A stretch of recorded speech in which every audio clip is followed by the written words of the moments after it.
ইতিপূর্বে আপনারা জানেন যে রৌমারী এলাকায় একটা বিডিআর এবং তৎকালীন বিএসএফ এর মধ্যে একটা ঘটনা ঘটেছে এবং বেশ কয়েকজন ভারতীয় সেনা কর্মকর্তা সহ সদস্য সেখানে নিহত হয়েছে। তারা বাংলাদেশের আভ্যন্তরীণ সীমানায় বেআইনিভাবে অনুপ্রবেশ করেছে। সেটার ফলাফল তাদের বিপক্ষে গিয়েছে। কারো বক্তব্য যে এইটার একটা প্রতিশোধ নেওয়ার জন্য এই কর্মকাণ্ড বা এই তৎপরতাটা চালানো হয়েছে।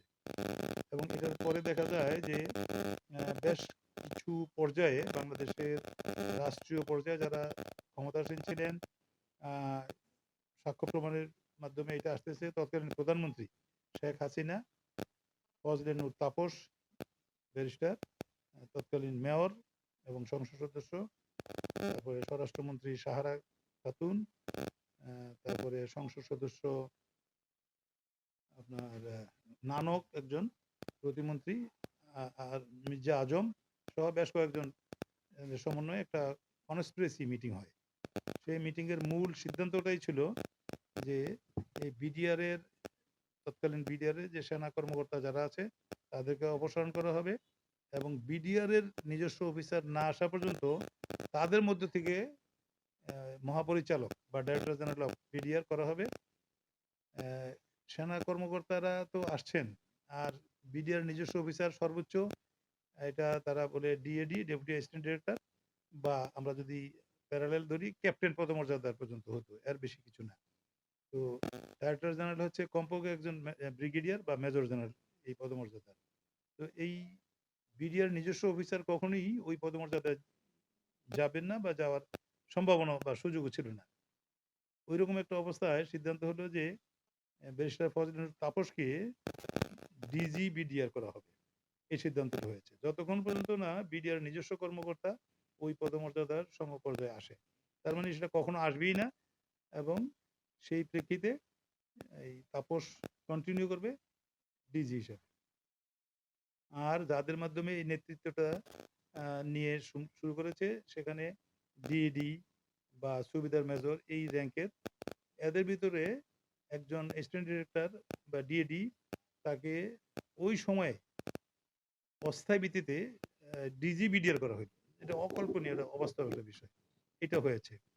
তো যাই হোক, এখানে মারাত্মক ধরনের বিপর্যয় হয়েছে, আমাদের সামরিক বাহিনীর অফিসাররা ক্ষতিগ্রস্ত হয়েছে, শৃঙ্খলা নষ্ট হয়েছে, অসংখ্য লোক জানমাল ক্ষতি হয়েছে, বিস্ফোরক দ্রব্য লুটপাট হয়েছে, অস্ত্র লুটপাট হয়েছে, এগুলির ব্যাপক ব্যবহার হয়েছে। যেই ক্ষতি এটা অপূরণীয় ক্ষতি, মানসিকভাবেও নৈতিকতার দিক থেকেও মনোবলের দিক থেকে সামরিক বাহিনীর শৃঙ্খলার জন্য একটা বিপর্যয়ের ঘটনা ঘটেছে।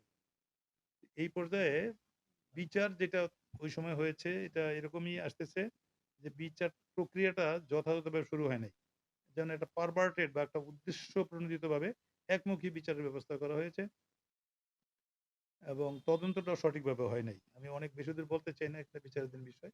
তদন্তটাও ছিল একটা ভিন্নমুখী একটা বিচার ব্যবস্থা।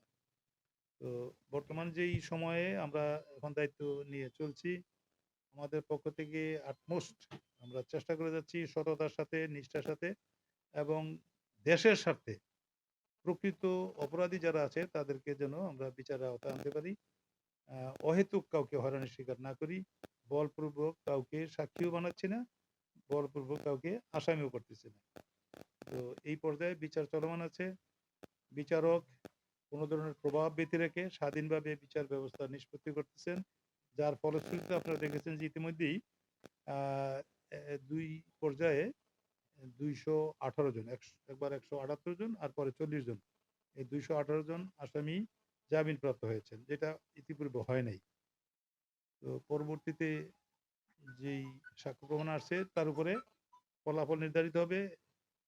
আমি আগাম বলতে পারবো না যে কি সিদ্ধান্ত হবে, এটা বিচারক স্বাধীন, তিনি সাক্ষ্য প্রমাণের ভিত্তিতে বিচার নিষ্পত্তি করবেন।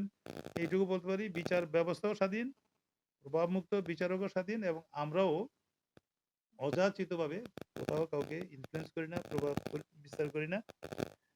জাতি তাদের হারানো সৈনিকদের, বীরদের হত্যাকাণ্ডের সাথে যারা জড়িত, বিস্ফোরক ব্যবহার যারা করেছেন তাদের সঠিক বিচার প্রত্যাশা করে, ক্ষতিগ্রস্ত পরিবার যার স্বামী হারানো গেছে, মা বাবা হারানো গেছে, ছেলে হারানো গেছে, ওই সমস্ত ক্ষতিগ্রস্ত পরিবারের যে আহাজারি, সেটাই আমরা বেশি গুরুত্ব দিচ্ছি রাষ্ট্রপক্ষ থেকে এবং আমরা বিশ্বাস করি ন্যায় বিচার যথাযথ আইনানুগ প্রক্রিয়ায় এটা নিশ্চয়ই একটা ন্যায্য বিচার